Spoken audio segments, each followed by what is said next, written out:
Biz tercihler arasında bocalayan bir nesil değildik. Büyüklerimizden ne gördüysek harfiyen uygulamadık mı? Eksilerek, bölünerek. Öyle büyük sevmiştim ki ancak böyle bitmeliydi.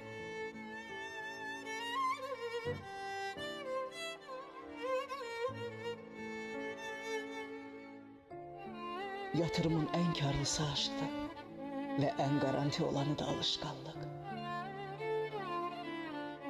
Ama yatırım dediğin risklidir. Hele ki sana yapılanı.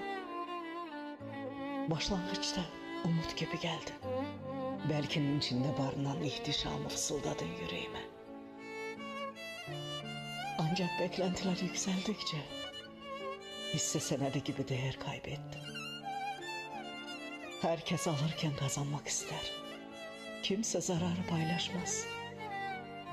Çünkü aşk dediğin sürekli kazandıracağını vaat eden ama nihayetinde çağımızın çökmeye mahkum ettiği bir sistem.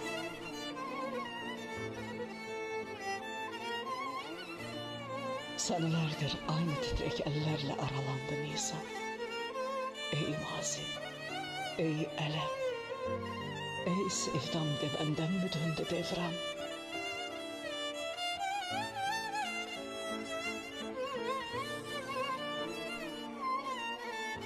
Şansa bırakılan muhtemelen sadece benim hayatım değildi.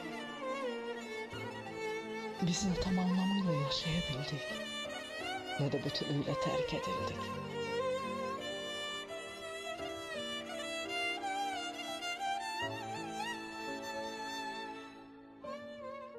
Büyük sözlerle başladık, sonsuza kadar, ne olursa olsun gibi. Sonsuzluk vaat ettik ama kendine iyi bak. Hakkını helal et gibi sonlu cümlelerle paramparça olacağız.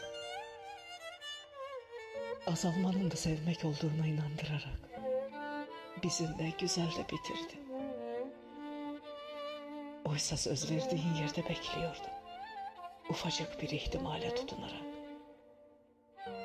Sanki ezelden beri oradaydın.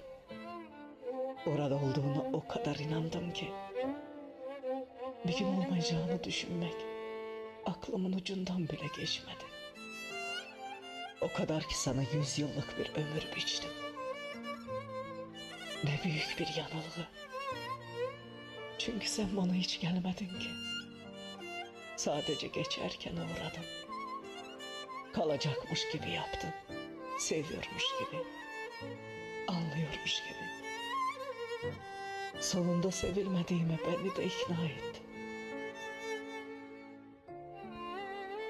Ve yine Nisan'ın biri. Kışın kasvetinden sonra gelmesini hiç istemedim. Kupkuru dallar artık uyanıp çiçeğe durmasın.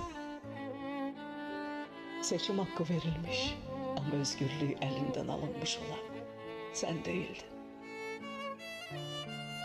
10 senedir inan ki fecrimde şafak olmadı. Sedefte bekleyen inci gibi bir karar halimle perişanım yine. Sadece hatıran kaldı düşen yaşımda.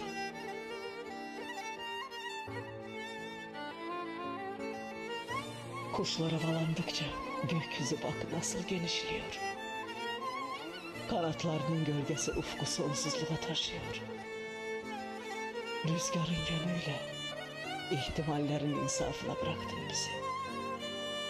Haykırdım, duymadım. Yüzleştim, anlamadım.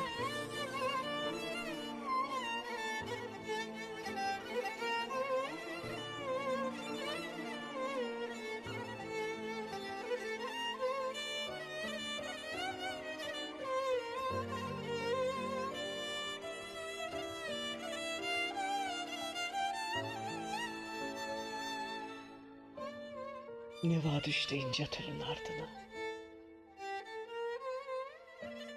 Seher savurdu Nisan'ın yadına.